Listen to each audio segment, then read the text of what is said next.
Olá, boa tarde. Agradeço desde já a todos os presentes e a organização e a iniciativa. Vou sentar, se não sei qual,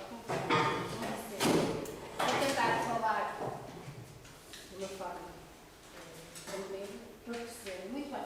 Então, percursos da economia da salvação, os legados picos do convento de Nossa Senhora da Conceição de Leça. Este estudo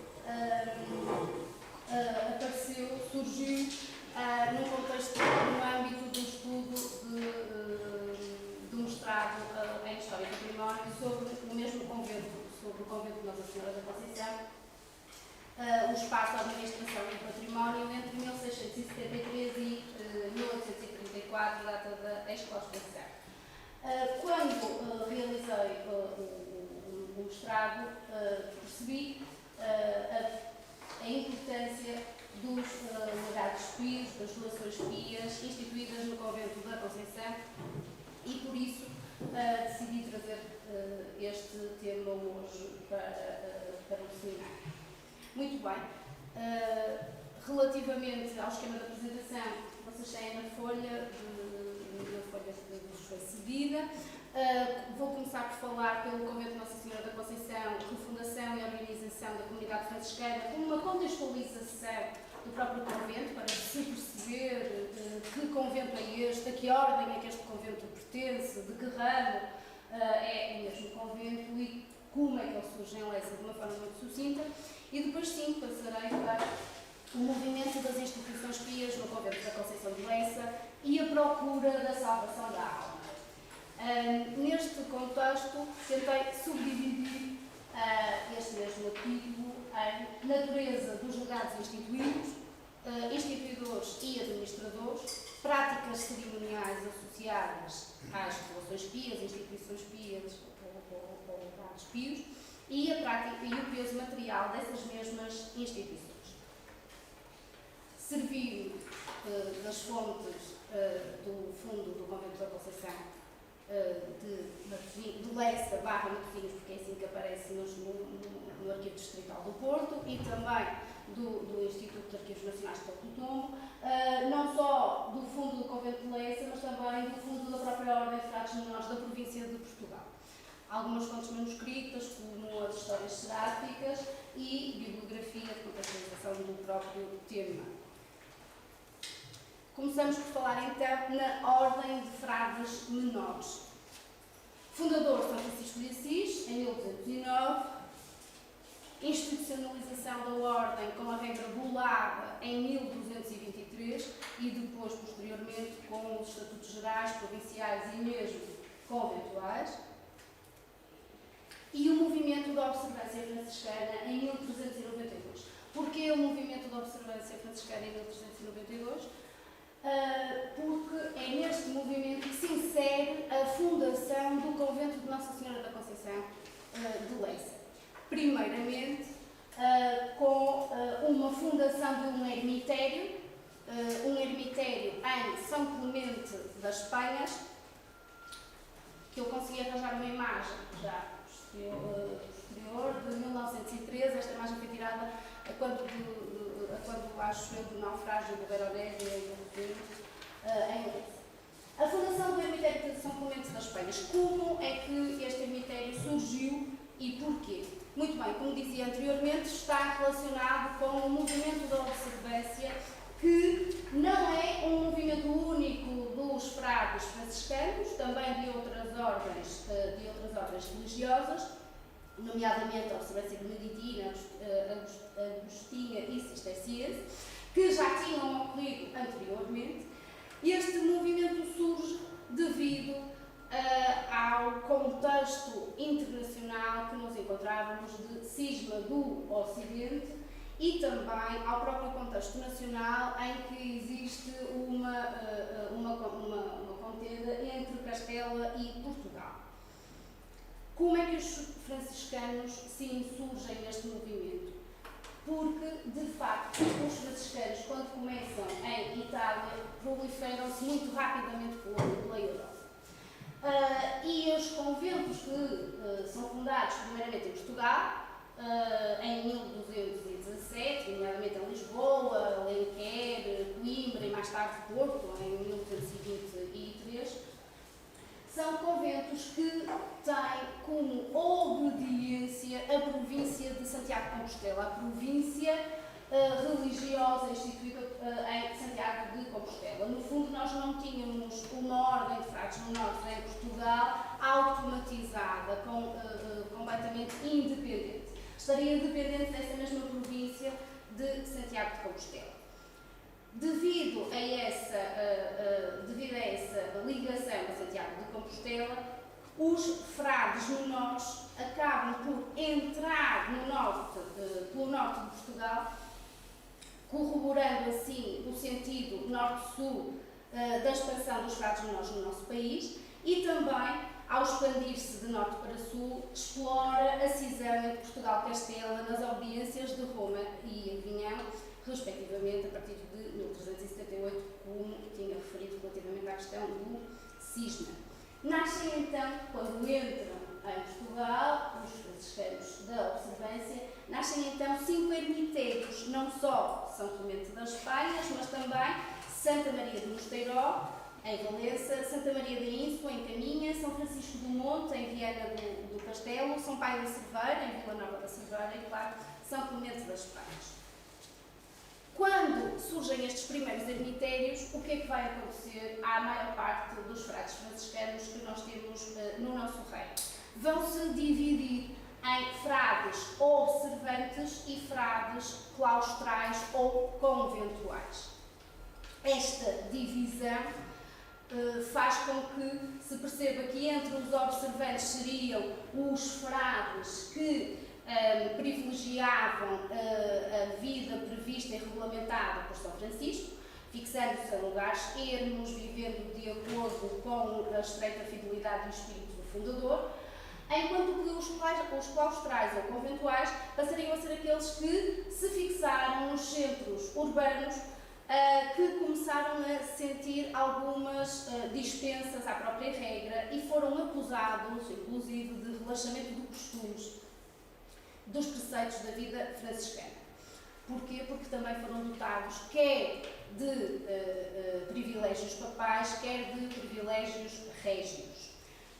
Logo, inclinavam-se para a própria conventualidade. Vítor Gomes Teixeira fez um estudo sobre os franciscanos em Portugal até 1517 e diz-nos que, por exemplo, o movimento observante, até 1517 formou duas províncias independentes após esta tal automatização da província de Santiago de Compostela, em que nós vamos passar a ter em Portugal a província de Portugal da regular observância, com sede em Lisboa, casa capitular, e a província dos padres claustrais ou conventuais, com sede no convento de São Francisco do Porto.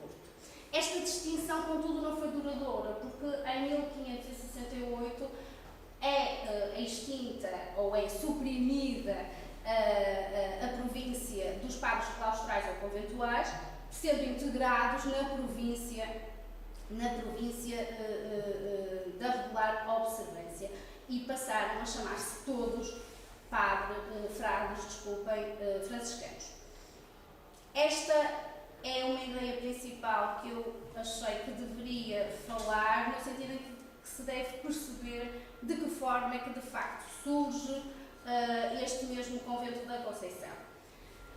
Este convento da Conceição surge devido ao facto do ermitério de São Clemente das Palhas, em que vocês na imagem podem visualizar apenas a capela, teria umas casas associadas, mas tem a ver com o facto de se localizar num sítio ermo, agreste, num sítio próprio e típico dos franciscanos observantes, mas, contudo, com o aumento ou expansão do número de frades a ingressarem na ordem, vai ser necessário mudar, vai ser necessário refundar esta comunidade observante num outro local. Eles viveram lá durante 83 anos, contudo, devido a todas estas questões de aumento do número de frades e condições menos favoráveis, mesmo para frades da observância, eles viram-se obrigados a ser transferidos, não é? A comunidade foi transferida para um outro local. Mas não havia um outro local, que local seria este? Em Leça da Palmeira existia uma quinta, que era do Baleado de Leça, que era a Quinta da Granja, e essa mesma quinta andava em emprasamento, mas entretanto conseguiram-se, através da ação de Dom Afonso V, conseguiu-se resolver a situação e o próprio Dom Afonso V vem escolher o sítio, o local onde será fundado o convento de Nossa Senhora da Conceição de Leça. Essa situação leva a que se aponte que este convento seja de extrema importância para o rei, que também apoiava as reformas, as várias reformas das várias casas que se estavam a instituir em Portugal. Foi para com elas benfeitor, a par de outras figuras habilitadas, quer da região de Bolsas, quer da região do Porto. Porquê a escolha deste padroado para a construção do Real Convento da Conceição de Leça? Acreditamos que o rei queria de alguma forma mostrar que estava perto destas reformas, queria ser uma pessoa ligada a estas reformas da observância e também a este movimento franciscano. Não nos podemos esquecer que é uma ordem mendicante e que começa a ter algum peso, mas também para marcar o seu próprio poder a nível jurisdicional. Ficava então assim erigida uma importante casa no norte português, não muito distante do convento de São Francisco do Porto. Contudo, no convento de São Francisco do Porto, dizem muitos dos cronistas, a conventualidade estava enraizada. Logo, era necessário congregar todos os esforços da observância portuguesa na construção de conventos como o convento de Nossa Senhora da Conceição ou o convento do Baratojo ou mesmo de São Francisco de Xadregas, mostrando assim a devoção régia à espiritualidade franciscana que continua a proliferar. Relativamente ao convento, entretanto, fui passando, peço desculpa, porque que estava a passar. Relativamente a estas questões do patrocínio, não é? Do patrocínio régio, nobreza, clero e burguesia, acabamos por ter a possibilidade de projetar qual seria a possível localização do convento da Conceição. Como vocês podem verificar na imagem, nós temos a atual Quinta da Conceição e depois ao lado temos uma mancha rosada que diz localização provável do convento. Porquê? Porque se todas as pessoas que cá estão conhecem Matosinhos sabem que o rio Leça tinha 2 braços de água e atualmente não tem devido à construção do Porto de Ouro e Leixões. Esta planta é anterior, foi cedida pelo Arquivo Municipal de Matosinhos e com a possibilidade da projeção feita pela arquiteta Sara Silva, que devido às próprias indicações da história seráfica, por exemplo, do Frei Manuel da Esperança, conseguiu-se perceber que o convento teria as suas fundações mais próximo do rio do que na parte que hoje em dia é a atual Quinta da Conceição. Mas, devido à falta de fontes relativas ao edifício conventual, nós não conseguimos ter a certeza. Foi simplesmente uma possibilidade. Feita esta pequena contextualização sobre a ordem, sobre o aparecimento de São Clemente das Penhas e o próprio convento de Nossa Senhora da Conceição, entramos de facto nos movimentos e na procura da salvação da alma. Esta imagem não é, a nível iconográfico, muito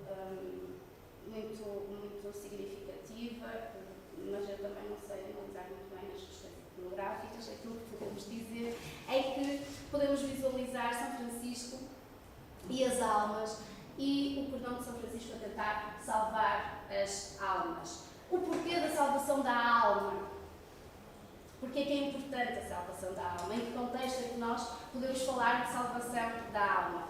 O movimento das instituições pias direcionadas para a salvação da alma esteve bem patente na sociedade ocidental desde a Baixa Idade Média e intensificou-se a partir do Concílio de Trento, com a elaboração e a disseminação da doutrina do purgatório, estudada por Jacques Boff, por exemplo. Os instituidores procuraram transformar o ato da doação numa prática de boas obras, garante de um lugar no céu assessorado pelos sufrágios. A visão do além motivou assim os fiéis católicos numa relação de trocas. Legado, sufrágio, caridade. Assente nestas premissas, a salvação da alma era materializada no aumento de doações pias com valor salvífico, por uma espécie de negócio entre os vivos e os mortos, como uma verdadeira contabilidade do além, expressão utilizada por Chico, garantindo ao convento, neste caso ao convento da Conceição e a todos os outros, o recebimento de esmolas pela administração dos sacramentos.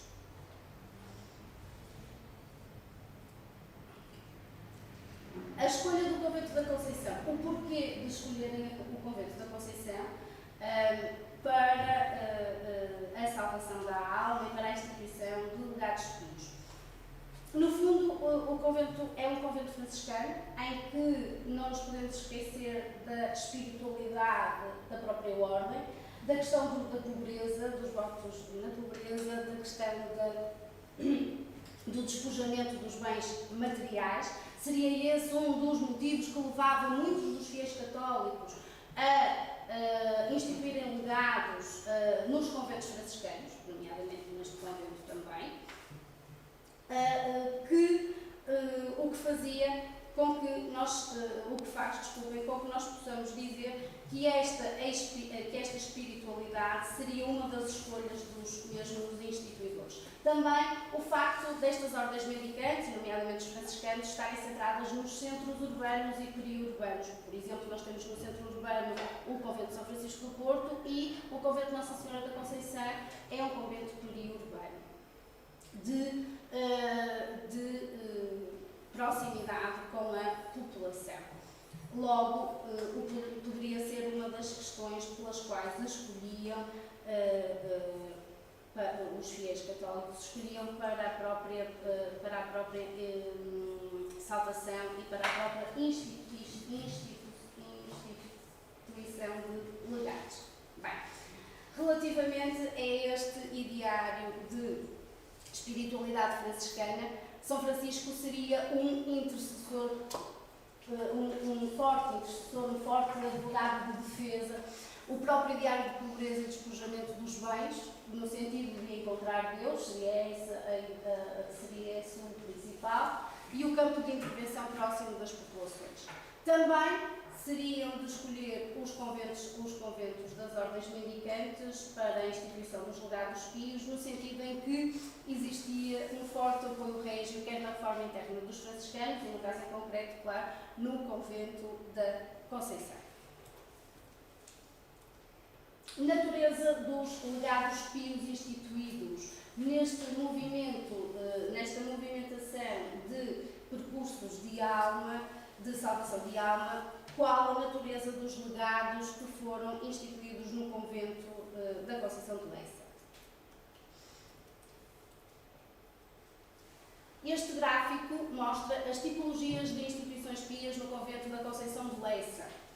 Número de tipologias e o próprio tipo de legados ou a natureza de legados. Encargos livres e capelas. Se vocês repararem, nós temos um maior número de encargos livres do que de capelas. Por que será? É isto uma questão que nós vamos tentar responder.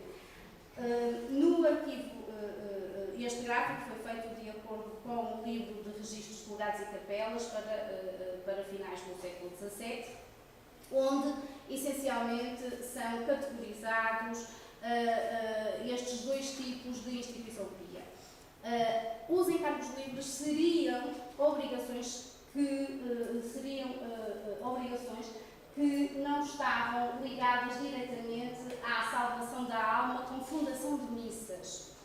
Isto quer dizer o seguinte: nós temos dois tipos de legados instituídos, um deles por encargos livres e o outro por capelas. A instituição de capelas de missas pode significar tem vários significados, que veremos já a seguir, e os encargos livres seriam apenas doações que não tinham sufrágio de alma. Logo, seria também uma forma de procura da salvação da alma, apenas doar sem ter qualquer tipo de encargo associado. Será que tem a ver também com o facto de ser uma comunidade franciscana, esta questão da própria doação? Nos trabalhos efetuados por Ivo Carneiro de Sousa para os conventos de São Francisco e São Domingos do Porto, as fundações de missas representavam um número muito superior. 98% dos legados instituídos no convento de São Francisco do Porto são fundações de missas.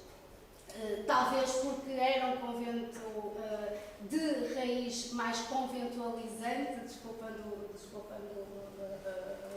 o termo. Será que por causa de já estar enraizada essa própria conventualidade? Será que era porque se era num centro urbano? Poderia ter a ver com o número de pessoas que também beneficiavam destes mesmos serviços? Neste caso, aquilo que podemos referir é que de todo o trabalho percebemos que há uma constatação óbvia, que a maioria dos bens adquiridos pelos frades foram conseguidos por doação ou por esmola, sem qualquer tipo de obrigação, compreendendo-se assim que uma parte da sociedade poderia acreditar que os bens temporais, como não tinham qualquer tipo de utilidade no mundo celeste, pelo menos o ato da doação seria um ato de grandeza moral.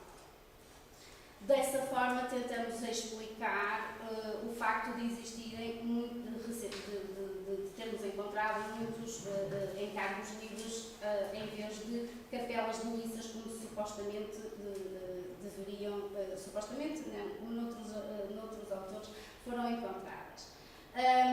Os encargos livres eram 64% das instituições. Era, de facto, para este convento em estudo, a forma mais comum de legado pio constituído na Conceição, no convento da Conceição. Um segundo nível, o tal nível dos legados, aquele que vos disse há pouco, é um bocadinho diferente, porque se junta às capelas a obrigação de alma e a custódia do corpo dos próprios contratantes.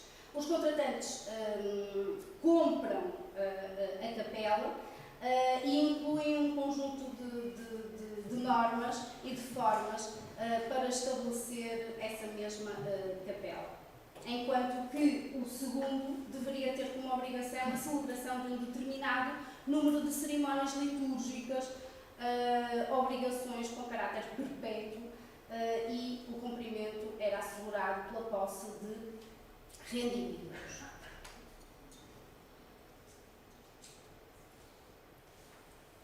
Trinta contratos vários e doações, e 17 foram fundadas por testamento capelas de missas. E aqui, sim, impõe-se esclarecer o termo capela para os franciscanos da Conceição. Podia assumir-se como fundações de missas, reunidas nos livros de legados e capela, como espaço com um altar, como local de sepultamento com a obrigação de missas e contratação entre instituidores mais abastados e o convento para lhes doarem capelas ou locais onde pudessem construir outras. Não nos podemos esquecer que a questão da doação nos franciscanos é bastante importante, porque a própria ordem a própria regra, impede a posse de propriedades. Se não podem ter posse de propriedade de uma forma direta, seria esta uma forma também que os frades franciscanos teriam de ter os seus bens, de conseguir ter rendimentos, de conseguir sobreviver, da comunidade ter formas de sobrevivência. É uma das questões. Relativamente aos instituidores e administradores, no rol na listagem encontrada nos livros de legados, nos livros de receitas e despesas, nos extratos demonstrativos da ordem, conseguimos apurar vários números, vários dados que nos levaram, por exemplo, a saber quem eram estes instituidores e fizemos alguns gráficos que agora mostramos. Distribuição dos instituidores por sexo. Masculino aparece-nos, vocês acho que ali não conseguem ver, são 72%, feminino 28%. Predominava então o instituidor do sexo masculino, ultrapassando o número de instituidores femininos. Um domínio percentual do instituidor masculino aqui verificado vem corroborar alguns estudos já realizados para instituições pias noutros conventos portugueses, não só o convento de São Francisco do Porto ou de São Domingos, ou mesmo o convento dos Loios, também já estudado por Nuno Pinho Falta. Se atentarmos no conjunto das fundações das capelas de missas, os valores refletem-se da mesma forma, sendo os instituidores masculinos em maior número do que os femininos. Não nos podemos esquecer que durante este trabalho tivemos que dividir, durante este estudo, tivemos que dividir em duas partes a própria análise dos dados, uma vez que os encargos interessavam-nos particularmente saber quais os encargos de alma e de que forma que esses encargos eram cumpridos, uma vez que os encargos livres não têm qualquer tipo de obrigação de alma, obrigou-nos a estudar apenas as fundações de missas e, como viram, foram 17 os instituidores de fundações pias, de fundações de missas no convento da Conceição. Quantos contratantes ou quantas pessoas é que contratavam as missas no convento da Conceição?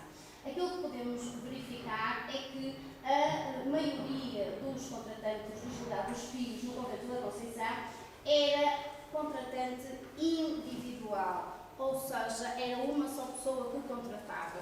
Os contratantes, quando surgem em mais do que um número, seriam, na maior parte dos casos, casais, unidos também pelo laço do património, quer em vida, quer depois da morte. Na maioria na maioria dos casos, os instituidores revelam, na maioria dos casos, os instituidores também conseguimos revelar a distribuição social dos legados pios. Nobreza, labradores, clero, comerciantes, doutores ou letrados e outros. Predominam nas instituições pias do convento da Conceição, predominam os nobres, com 41%, depois os lavradores com 23% e o clero com 18% e 6% de igual forma para comerciantes, doutores e outros. O que nos pode dizer que a maior parte da população que de facto instituía legados pios no convento da Conceição pertencia à nobreza e ao clero e também lavradores. Lavradores porquê? Porque se estamos a falar de leis, estamos a falar de uma zona periurbana, por muito que se pense que seria de pescadores, não seria de lavradores. Naquela época, a maior parte da população trabalhava e estava ligada essencialmente à questão da propriedade e à questão da terra. Também nos pode permitir este gráfico dizer que se são nobres, lavradores e clero os instituidores com maior significado no convento da Conceição, que eles próprios dispunham de meios que lhes permitiam dotar as capelas de missas, a fábrica da própria capela, se fosse um edifício, e o pagamento e assegurar assim o pagamento dos ritos litúrgicos e das celebrações. Uma coisa é certa, fossem de que extrato social fossem, a preocupação era só uma, a salvação da alma. Neste estudo, relativamente à nobreza, podemos podemos salientar pelo menos dois nobres titulados, o Marquês de Abrantes e o Marquês de Niza, entre outros condes e condessas. Relativamente ao clero, apenas quatro instituições foram feitas por membros do clero. Não nos podemos esquecer que estamos a falar de 17 no total, não é? Ou seja, não somos 47, são apenas 17 e por isso os 4 podem parecer poucos, mas eram representativos. A questão da nobreza, voltando à questão da nobreza, parece monopolizar o grosso das capelas instituídas no Convento da Conceição. Seria este um indicador da aculturação do grupo nobre à ideologia clerical, nomeadamente ao ideal de boa morte veiculado pela Igreja? Ou seria o povo ou as camadas sociais mais baixas, devido ao facto de não terem condições económicas para sustentar os próprios legados, que não os instituíam? Não conseguimos ter acesso a estas informações de uma forma geral. Neste caso, nos instituidores, se nós temos legados pios, se temos instituidores, também teremos de ter administradores. Relativamente à questão dos administradores, estabelecida uma relação de solidariedade entre vivos e mortos sobre o incentivo e a intermediação do clero, a salvação da alma percorria um conjunto de beneficiários, desde simples particulares às instituições religiosas, tanto seculares como regulares, passando pelas irmandades, confrarias e misericórdias. A escolha do Instituto Beneficiário assentava numa política além túmulo em que o administrador procurava zelar pela perpetuação dos encargos estabelecidos. Na distribuição dos administradores por legados pios, conseguimos perceber que 70% dos administradores das capelas instituídas foram administrados por particulares, rendeiros e herdeiros dos bens legados ao convento.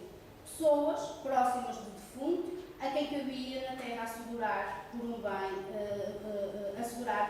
bem-estar do morto no céu.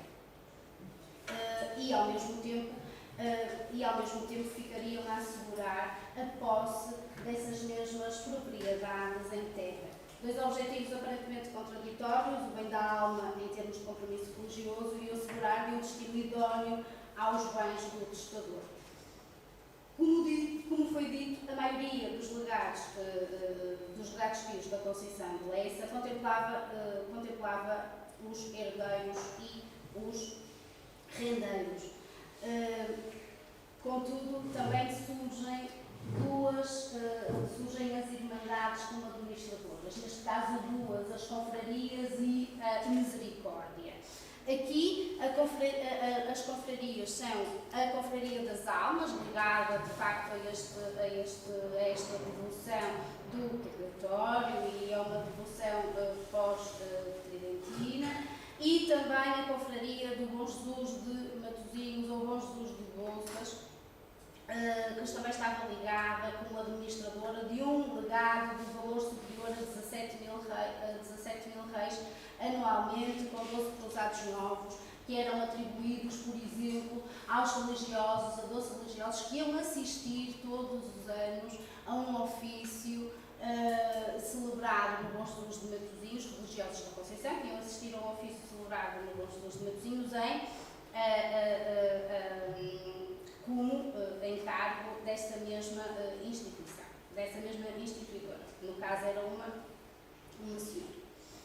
Relativamente à misericórdia, a misericórdia do Porto tem uma percentagem de 18% das administrações, neste caso de 3 pessoas, é administradora de 3 legados pios, dos quais 2 eram padres e 1 era um comerciante sem herdeiros, o que também pode dizer muito desta questão de terem escolhido a misericórdia para administradora dos seus bens.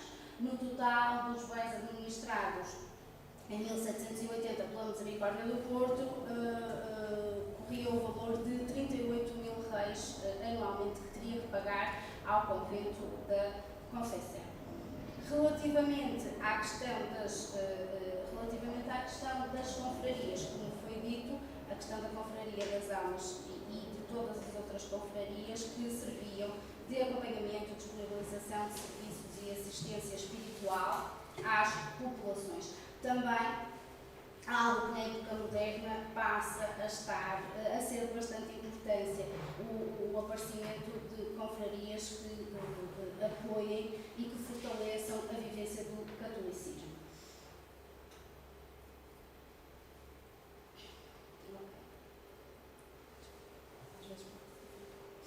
Relativamente às práticas cerimoniais, já falamos de natureza de legados, já falamos de instituidores e administradores, agora sim falamos de práticas cerimoniais. As instituições pias assumiram um papel de relativa importância na vida dos frades da Conceição, enquanto um conjunto de obrigações que tocavam um dos centros da vida comunitária, a celebração litúrgica, traduzidas em diversas formas de sufrágios por alma dos instituidores.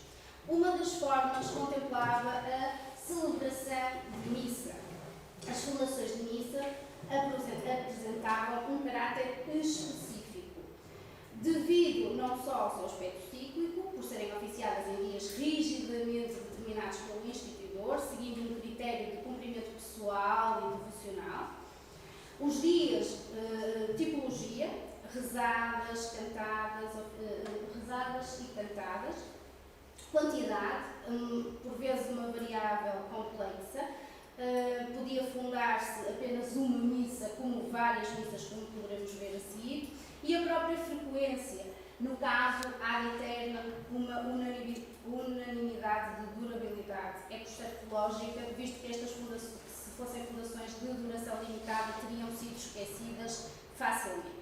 Em 1780, o convento da Conceição contava com um total de 1532 missas pertencentes aos legados pios, o que corresponderia a 5 missas diárias e implicaria a permanência de 5 sacerdotes na comunidade. Uma comunidade essencialmente de pregadores. Contudo, devido ao vasto leque de fontes que foi utilizada no processo do mestrado, podemos verificar que, no mínimo, desde 1674, que são as datas correspondentes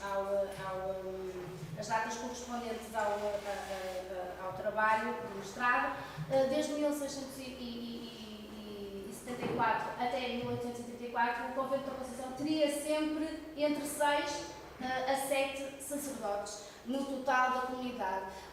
Segundo a regra, a comunidade de religiosos que vivia na Conceição nunca podia ultrapassar os 25 religiosos. Contudo, sabemos que a maior parte das vezes existiam muito mais do que 25 religiosos, chegaram a existir 57 religiosos, algo que não se pode explicar de que forma é que eles eram colocados, de que forma é que eles conseguiam viver dentro do convento, um convento que era um convento pobre, era um convento pequeno, com uma estrutura tacanha. Mas então conseguimos perceber que de facto existem estes sacerdotes, existe a possibilidade de celebrar todas estas missas, mas para além das celebrações de missas, eles também teriam de celebrar missas pela província, pelo colégio, pelo próprio convento, por obras e etc., num total de mais ou menos 4.000 missas por ano, que é substancial.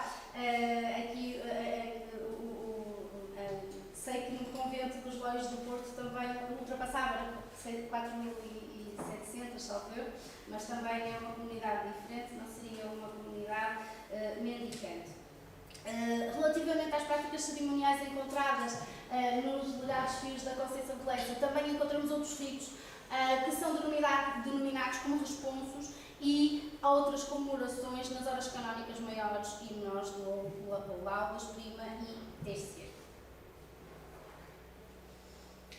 Como disse, o fundador escolhia a quantidade de missas que visava a celebração da sua alma, o grau de solenidade, altar ou capela onde pretendia que as missas fossem celebradas, e os locais escolhidos, na maior parte dos casos, seriam a Capela de São Francisco, a Capela de Nossa Senhora da Conceição e a Capela do Santíssimo Sacramento.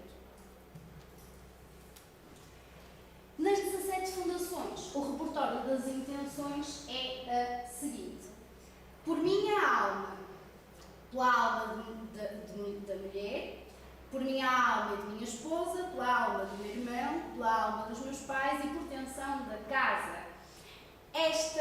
Estas são as variações que encontramos de intenções, mostrando, por um lado, mais uma vez, esta questão da individualização da própria instituição PIA, do legado PIA, que já vimos anteriormente com o número de contratantes. Depois, na maior parte dos casos, a questão de referir por minha alma, é essa questão individualizante do próprio fundador. Por tensão da casa, seriam duas instituições de dois legados que foram instituídos em Morgado, nomeadamente na casa na Honra de Barbosa, em Penafiel e em União, e por isso também a questão destas intenções se formularem desta forma. No convento de São Francisco do Porto, o número de intenções, de repertório de intenções é muito superior, mas também foram recenseados 84 legados pios e não 17. Quanto à tipologia e ao número de missas instituídas, como disse há pouco, um total de 1532 missas, pelo número de fundações, por 12 fundações. Isto significa que os 17 legados pios não instituíram todos missa, mesmo assim não instituíram todos missa, e nós temos uma variedade de uma descrição, uma missa anual, um total de 5 missas, são 5 fundações, 12 missas por ano, seriam 12 missas, uma fundação, uma missa por dia, 726 missas, porque seriam 2 fundações, e isto explica-se também, o ano tem 365 dias, mas nós consideramos que nos 3 dias de quinta e sexta e sábado santos não se celebraria a missa, por isso poderíamos fazer as contas por 363 dias, de acordo com algumas das indicações que nós conseguimos apurar. 2 missas por dia, uma instituição, 50 missas por ano, também uma instituição, 8 missas por ano, uma instituição e 5 missas por ano. O total mostra que são 7 as formas prescritas de celebração de missa e mostra que, de facto, é uma variedade, se nós contarmos com 12 fundações, 7 formas diferentes de as prescreverem. Mais uma vez, esta questão da individualização das fundações. Relativamente às práticas cerimoniais e à própria fundação de missa, nós tentamos dividir as fundações de missa por grandes fundações, pequenas e médias fundações, em que as grandes fundações seriam as fundações com mais do que uma missa, com uma missa por dia, uma missa cotidiana, e depois as pequenas e médias fundações com menos de 8 missas. As pequenas e médias fundações foram as mais requeridas, mesmo assim, talvez por serem mais económicas, totalizando 75% do total das fundações e aproximando-se aqui, assim, dos valores de São Francisco e de São Domingos do Porto, com 76,6% e 86%, respectivamente.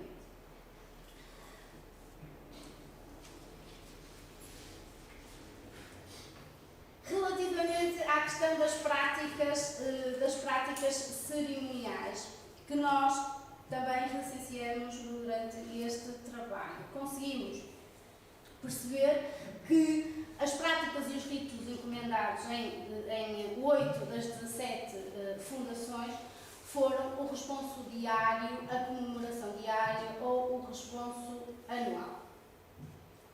E os instituidores marcavam, registavam, determinavam de que forma é que seriam, seriam celebrados essas mesmas práticas cerimoniais. Responso diário à hora de terça no coro, em comunidade, a comemoração diária no fim de alunos, a comemoração depois de prima, o responso anual, teríamos 2 fundações, e depois instituidores que instituíram o responso anual Quinta-feira Santa, um responso anual no dia de Nossa Senhora e um responso anual no dia de Santa Ana. Relativamente a estes atos, eles também mostram, de facto, que não era só através da celebração de missa que os instituidores dos Legados Pios na Conceição tentavam salvar a sua alma. Duração da obrigação. Seja missa ou seja responso ou comemorações, o que acontecia é que a duração prescrita de todas as instituições era perpétua. Os termos que nós encontramos foram os para todo sempre, enquanto o mundo durar, enquanto o mundo for mundo. Quanto tempo realmente elas durariam e de que é que elas dependiam? Bem, da boa conservação dos atos, não é? Resultante da estruturação e vigilância das verbas recebidas, do cumprimento dos encargos por parte dos frades, tudo indica que eram cumpridos, e da conservação dos bens que sustentavam as fundações, zelo dos administradores dos legados, e que, por vezes, a conjuntura económica desfavorável fazia, e a desvalorização dos bens fazia com que pudesse não acontecer. A duração é, de facto, uma duração perpétua. No que diz respeito ao peso material das instituições, conseguimos perceber que tipo de bens é que faziam parte, que tipo destas instituições pias, que tipo de bens é que legavam. Compreendiam um vasto rol de bens, um vasto rol de bens móveis e imóveis, e conseguimos perceber que dinheiro seriam 38% do peso material das instituições pias, sendo que os bens fundiários e urbanos com um valor de 62% da distribuição dos bens legados. Conseguimos, através das instituições pias, perceber que tipo de bens é que tinham sido legados, e temos a herança, as quintas, os bens que não denominam, dizem apenas que são bens de raiz, mas não especificam cada um destes bens, campos, vinhas, casais, casas. Estas casas são situadas na Rua dos Mercadores, no Porto, e morgados. O peso material destas instituições pias acaba por ser significativo.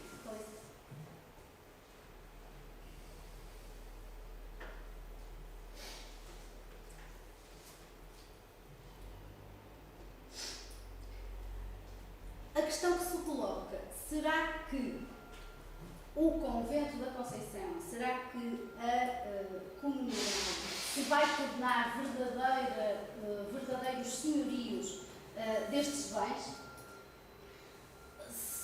Não o poderia fazer, de facto, na teoria ou de forma expressa, na prática ou de forma expressa, não o podia fazer. Não é? Já vimos, devido às próprias determinações da regra de não poderem possuir propriedades. Mas a realidade é uma. Destes bens, todos eles eram entregues anualmente às portas do convento pelos seus administradores, fossem eles os renteiros, fossem eles herdeiros, fossem eles a misericórdia ou as confrarias. Geralmente, se eram pagos, se os bens legados eram pagos em géneros, eram levados quase sempre pelo São Miguel, o que também mostra a questão das colheitas, não é? Das datas propícias para isso.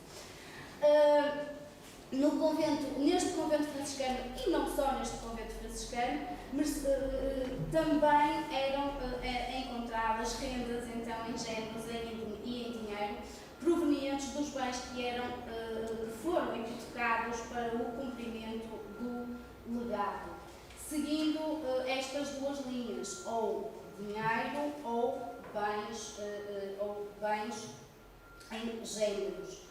Relativamente à questão dos rendimentos gerados, em bens, em 1780 nós temos anualmente entre 160 e 165 mil reis por ano, e relativamente ao peso dos bens em géneros não podemos referir exatamente, porque teríamos de fazer uma conversão dos alqueires e dos almudes que eram instituídos, possível com certeza de fazer, mas mais no nível da história económica do que para este trabalho em específico. Sabemos também que este peso material das instituições pias no Convento da Conceição era significativo, mas não era o primeiro, ou seja, os frades da Conceição, em primeiro lugar, tinham nas suas receitas as esmolas, depois a rateação dos noviços, ou seja, a entrada dos noviços para o Convento da Conceição, que eram pagas. Em terceiro lugar, os acompanhamentos, os ofícios e as assistências, que estão, de facto, ligadas também a esta questão da assistência na morte. No caso das instituições, do peso das instituições pias no Convento da Conceição, nós podemos referir alguns exemplos, como os condes de Penaguião. Os condes de Penaguião instituíram um fundo na renda do morgado e por isso deviam pagar os herdeiros pela renda do sal da cidade do Porto 25 mil reis ao convento e mais 13 mil reis. Dom João de Azevedo, bispo do Porto, instituiu uma capela no morgado da Casa de Barbosa, a qual os rendeiros anualmente pagavam 5 mil reis em dinheiro e 10 almudes de vinho verde, por exemplo.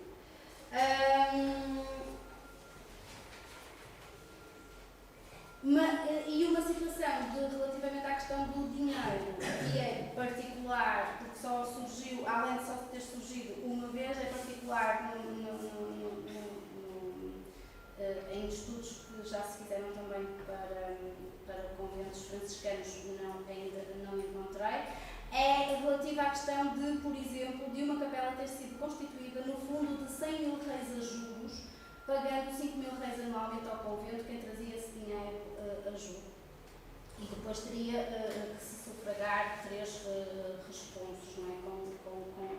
Com a indicação dessa obrigação.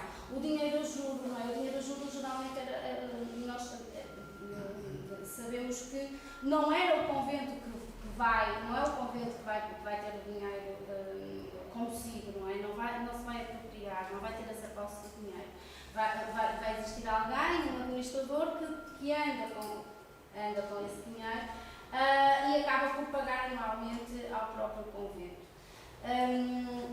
Relativamente à questão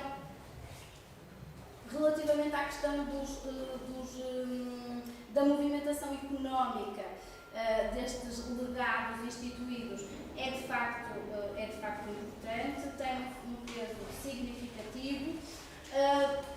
Uma vez que os bens materiais da pessoa que instituiu a Fundação Pia passam para o convento, tornando-os, talvez, os tais proprietários do próprio património.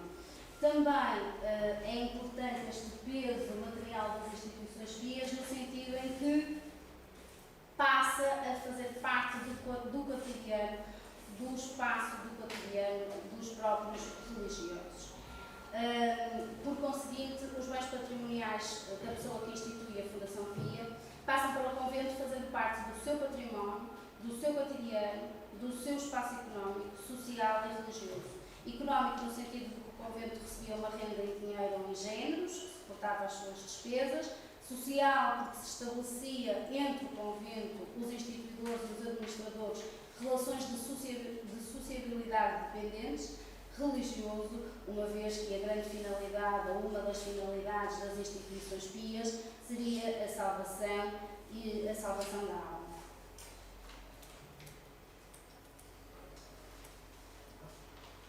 No convento então da Conceição, como já tinha referido, relativamente a esta questão da propriedade, até que ponto é que é permitido ou não será, e de que forma é que o convento da Conceição recebia os legados. No final, as conclusões, ainda que confinadas a um universo restrito, não é, de apenas 30 anos e de apenas 17 fundações, podemos dar a conhecer um pequeno contributo em que, no final, os legados pios revelam um caráter verdadeiramente cristão, atos de fé, para assegurar a salvação da alma. Permitem situar o convento da Conceição, ajudando a perceber a relevância dos frades menores e o seu prestígio junto dos fiéis católicos, aliado à proteção régia concedida a esta casa, como já verificamos. Dão a conhecer as redes sociais em torno da salvação da alma, as redes que se estabelecem entre instituidor, administrador e convento, e constituíam de facto uma fatia significativa na economia conventual.